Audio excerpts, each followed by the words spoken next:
सप्तर्षि बुद्ध विहार ताजपुर पहाड़ी बदरपुर में आज इंजीनियर सतीश चौधरी जी कोऑर्डिनेटर दिल्ली स्टेट का आगमन हुआ और उनके स्वागत के लिए लगभग साउथ दिल्ली के सभी विधानसभा के लोग प्रभारी अध्यक्ष मौजूद थे। सभी ने एकजुट होकर उनका स्वागत किया।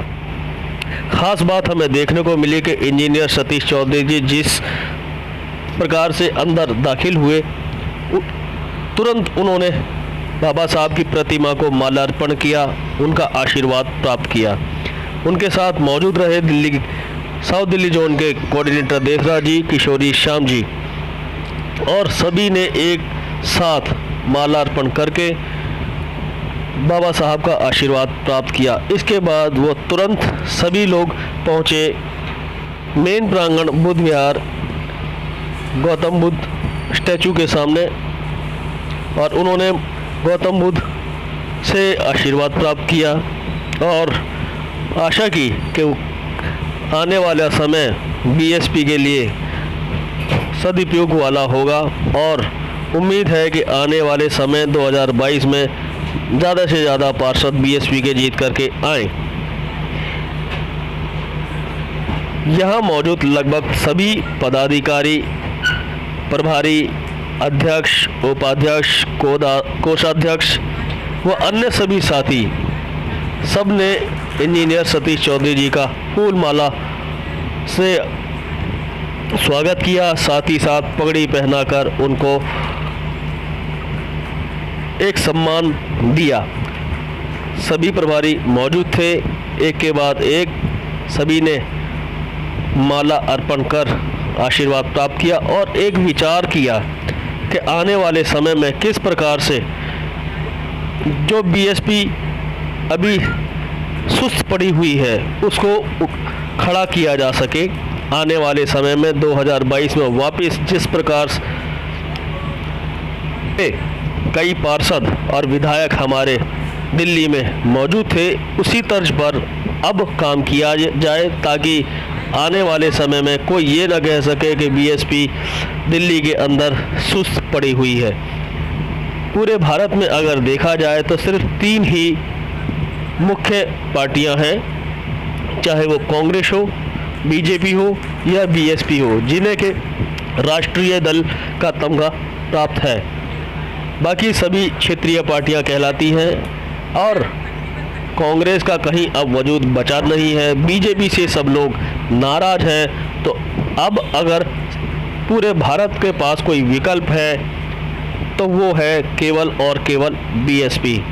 अगर बीएसपी को सत्ता में लाते हैं तो संविधान का बचाव तो होगा ही, साथ ही साथ नागरिकों की रक्षा और नागरिकों के हकों की सुरक्षा भी बीएसपी करेगी। चाहे वो शिक्षा हो, रोजगार हो, आवास हो, सभी में जो बीएसपी ने जिस प्रकार 5 साल के अंदर यूपी में जो करके दिखाया था, वही अगर सभी को चाहिए, अधिकार चाहिए, रोजगार चाहिए और अपना सम्मान चाहिए तो बीएसपी को आगे लाना होगा।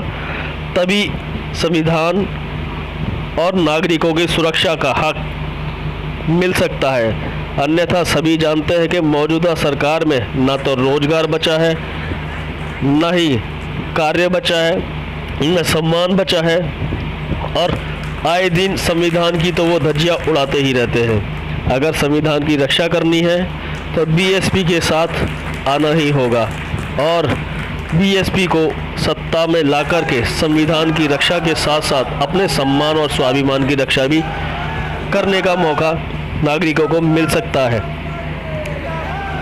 आज वो समय आ चुका है, आज वो दौर है कि हर आदमी त्रस्त है, चाहे वो मौजूदा सरकार हो, चाहे वो पिछड़ी की सरकार हो। किसी ने भी नागरिकों के हकों के लिए, रक्षा के लिए, सुरक्षा के लिए कोई कार्य नहीं किया। अगर वो किया तो केवल और केवल उत्तर प्रदेश बहन कुमारी मायावती जी ने किया, जहां पर लाखों नौकरियां प्रदान की गई,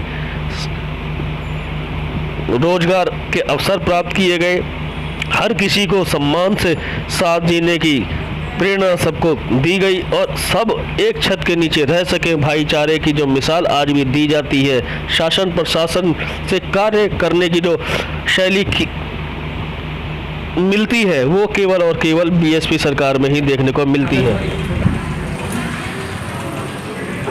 सर, आप आज मौजूद हैं बदरपुर के विधानसभा में। लगभग यहाँ पर 5 विधानसभाओं के लोग मौजूद हैं और जो कार्यशैली है, रणनीति जो पार्षद के चुनाव 2022 में होने जा रहे हैं, क्या रणनीति तय की गई है? जिस रणनीति का अगर खुलासा कर देंगे तो फिर नीति क्या रहेगी? अभी तक बीएसपी के बारे में कहा जाता है कि जो कार्यकर्ता हैं वो सुस्त पड़े हुए हैं, उनमें आखिर जान डालने के लिए आप लोग क्या कर रहे हैं? जान डालने के लिए ये दौरे हो रहे हैं। आज मेरी तीसरी मीटिंग है सुबह से। अपने कार्यकर्ताओं में जोश भर के, जो भी हमारे साथी हैं उनको सब कैडर कैंप लगा के और मीटिंग करके सबका काम का डिवाइडेशन करके, तो बहन जी के आदेश है जो सिस्टम है उसको हम दुरुस्त करने में लगे हैं पूरे को। अभी चुनाव में 6 महीने, हम मात्र 2 महीने में अपना पूरा बूथ से लेके सेक्टर और पूरा हम संगठन बना के हम लोग पूरी मजबूती से चुनाव मैदान में उतरेंगे। एक समय था कि जब दिल्ली के अंदर 14% के आसपास वोटर थे बीएसपी के पास, आज 1% भी नहीं है। आखिर ये जो संख्या घटी है उसको बराबर करने में कितना समय लग जाएगा? इतना काट की हांडी एक बार चढ़ती है, बार बार नहीं चढ़ती है। जितना गरीब समाज है वो मतलब गुमराह हुआ है, वो फ्री पानी के चक्कर में गुमराह हुआ है। धीरे धीरे वो आज किसी उसके बच्चे को नौकरी नहीं है, कोई बैकलॉग पूरा नहीं किया। शिक्षा पे इस सरकार का 26% पे 40% टीचर के पद खाली पड़े सरकारी स्कूलों में, किसके बच्चे पढ़े? ये सिर्फ छलावा है। ये लोग योजना बनाते हैं, एजुकेशन पे बिल्कुल जीरो है। जब स्कूल में टीचर ही नहीं है, 26% आज भी जो लोग सिर्फ फ्री पानी और बिजली के लिए जी रहे हैं, वोट करते हैं, ऐसे लोगों को आखिर किस तरीके से आप समझाएंगे? ये फ्री और बिजली जो पानी है, बहुजन समाज पार्टी फ्री बिजली पानी के लिए नहीं बनी। बहुजन समाज पार्टी इसलिए बनी है कि हम लोगों को इतना मजबूत कर दें, अपने पैरों पे हम लोग मतलब खड़ा कर दें। वो 200 रुपये क्या, वो 200 रुपये की छूट बिल क्या, 2000 और 5000 का बिल भी हमारा समाज भरने में तैयार है। जब हमारे बहन जी की सरकार बनी उत्तर प्रदेश में, तो हमने 6.5 लाख एकड़ ज़मीन के पट्टे दिए, 6 बीघे ज़मीन। क्या वो आदमी 500 रुपये का बिजली का बिल नहीं भर सकता? हमने 5.5 लाख सरकारी नौकरियाँ दी, बैकलॉग पूरा किया। क्या वो जो हमें नौकरियाँ दी है 5.5 लाख, क्या वो बिजली का बिल नहीं देंगे? हमने बहन जी ने 1 लाख सफाई कर्मचारी भर्ती की। क्या वो 1 लाख परिवार वो मतलब बिजली का बिल नहीं भर सकते? हमें संसद जाना है, अपने पैरों पे खड़ा होकर जाना है और हमें अपने समाज को तो तैयार करना है। हमें उनके रोजी का इंतजाम करना है, उनकी रोटी का इंतजाम करना है, उनके लिए रोजगार पैदा करने हैं, उनके लिए हमें उनके लिए विकास के हमें दरवाजे खोलने हैं।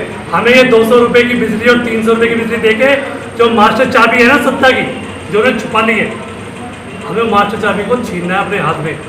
फिर हम चाहे नौकरी भी दे सकते हैं, फिर 200 यूनिट क्या, हम तो मतलब क्या क्या कर सकते हैं। तुम लोग देख सकते हो कि 3 बार केजरीवाल की सरकार बनी है, क्या किसी 2 आदमी को भी सरकारी नौकरी दी है? क्या गैस टीचर पक्के करें? क्या DTC के लोग पक्के करें? मतलब कितने भ्रष्टाचार के इसने मतलब मुकदमे खोले कि मतलब इसको जेल भेज देंगे, इसको जेल। कुछ नहीं है। कांग्रेस, बीजेपी और ये आम आदमी एक थाली के चट्टे बट्टे चाचा भतीजों की पार्टी है। और हम अपने समाज को, जो समाज हमारा गुमराह हुआ है, जो हमारा युवा गुमराह हुआ है, उसको हम लोग अब समझा के प्रयास करेंगे और हम लोग वापस पार्टी के अंदर सब लोग आएंगे और अपनी पार्टी को मजबूत करेंगे। जिस तरीके से आपने अभी बात कही कि लोग बाग गुमराह हुए और एक खामखा पार्टी को मुखिया बना दिया गया, सत्ता उसके हाथ में चलेगी, वापस अगर वो लोग वहाँ पर आना चाहे बीएसपी में, या उसको भरपूर करने के लिए, पूर्ति करने के लिए आखिर किस तरीके की रणनीति और रहेगी आपकी, जिससे समाज अपने साथ जुड़े? जितने भी लोग, समाज के लोग जो अन्य पार्टियों में गए हैं, हमारे गुमराह हो गए, हमारे बहन जी के दिशा निर्देश हैं कि जितने भी पुराने साथी हैं, जितने नौजवान साथी हैं, 50% युवाओं को हम भागीदारी दे रहे हैं। और जितने भी पुराने हमारे साथी हैं, जो मिशन के साथी रहे हैं, जो किसी कारणवश नाराज हो गए, हमसे दूर हो गए, बहन जी का आदेश है हम सबकी घर वापसी हो, हम उनकी सबकी घर वापसी बनाएंगे और सब लोगों को जिम्मेदारी देकर और वापस से इस बिगड़ी बात को बना के बहुजन समाज को, पार्टी को इस देश की सबसे पहले नंबर की पार्टी बनाएंगे। आपको क्या लगता है कि 2022 में पार्षद के जो चुनाव है, लगभग कितनी सीटें आप जीतने की उम्मीद करते हैं? जितनी सीटें दिल्ली में है निगम में, 3 निगम है यहाँ पर, तो जितनी निगम है तो हम इस हिसाब से डिवाइडेशन करेंगे कि किसी का भी मेयर ना बन पाए, और बने तो हमारी मर्जी के बिना ना बने।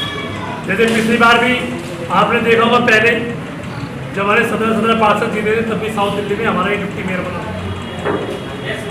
तो इस बार भी ऐसा होगा। हमें तो power of balance of power बनना, पहले पावर ऑफ बैलेंस बनेंगे, उसके बाद विधानसभा के चुनाव में केजरीवाल की पार्टी का सफाया बहुजन समाज पार्टी। आपका अपना घर है, सर्वजन समाज के जो गरीब लोग हैं उनकी देश में एक ही आवाज़ है, वो है बहन कुमारी मायावती, उनकी एक ही पार्टी है बहुजन समाज पार्टी। इसके अलावा कांग्रेस और बीजेपी जो है सब पूंजीपतियों की पार्टियां हैं। और अगर आपका अपना सम्मान सुरक्षित चाहते हैं, अपने समाज का सम्मान सुरक्षित चाहते हैं, इस देश में मान सम्मान का जीवन जीना चाहते हैं, जिंदगी के पहलू में हर क्षेत्र में आगे बढ़ना चाहते हैं, तो अपने महापुरुषों के बताए हुए रास्ते पर चलकर, जो बाबा साहब की विचारधारा पे, जो मानवतावादी विचारधारा है, उस पर चलकर माननीय बहन जी के नेतृत्व में नीला झंडा हाथी निशान हमारा है, एक झंडे के नीचे इकट्ठे होकर तो अपनी बात को देश के अंदर बढ़ाएंगे, दिल्ली में भी बढ़ाएंगे। ऐसा मुझे पूर्ण विश्वास है कि जो अब संगठन चल रहा है पूरे देश में, जो युवाओं को बड़ी भागीदारी मिल रही है, और 65% देश में युवा हमारे हैं, और माननीय बहन जी के दिशा निर्देश पर हम लोग पूरे देश में और पूरी दिल्ली में जो हमें जिम्मेदारी है दिल्ली में, हम लोग पूरे युवाओं को जोड़ रहे हैं। और आने वाला समय हम पता कि कितना युवा जोड़ सकते, क्योंकि जिधर युवा जाता है उधर देश की दिशा तय हो जाती है, उधर हवा बदल जाती है। तो युवा बीएसपी में आएगा और बीएसपी का राज दिल्ली प्रदेश में होगा। अभी युवाओं में थोड़ा सा भटकाव देखने को मिल रहा है कि जब से चंद्रशेखर जी ने अपनी पार्टी बनाई है, कुछ लोग उधर भी भटक रहे हैं, और किस तरह इससे वोट का बंटवारा नहीं होगा क्या?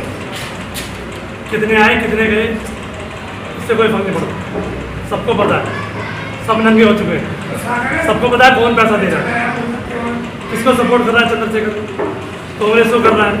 प्रियंका गांधी जाती है, हाथ चाल पूछती है। एक 4 दिन का आदमी हेलीकॉप्टर में घूम रहा है, कहाँ से घूम रहा है, कौन दे रहा है पैसा? माननीय कांसीराम साहब 10-10 रुपये इकट्ठा करके साइकिल से पूरे देश को तैयार किया। चंद्र एक साल में हेलीकॉप्टर, मैं बीमार भी चलाऊंगा, मैं RSS की तरह काम करूंगा। आज देख लो क्या काम कर रहे हैं। आज वो किसी पे मोदी पे निशाना नहीं, सबका बहन जी पे निशाना है। तो निशाना किस पे होता है? जो मजबूत होता है। जो लोग समझा रहे हैं, अब लोग यूपी की जनता हो, जो देश की जनता, इनके चक्कर में आने वाले नहीं है। आप लोग तमाम न्यूज देखते हुए तमाम भीम आर्मी छोड़ गए, तमाम छोड़ के बीएसपी को ज्वाइन कर रहे हैं। हम लोग मीडिया में ज़्यादा नहीं जाते हैं। हम लोग रिजल्ट देखेंगे कि बहन जी को मुख्यमंत्री पद 5 बार बनने से कोई माई खिलाड़ी देश में रोक सकता नहीं।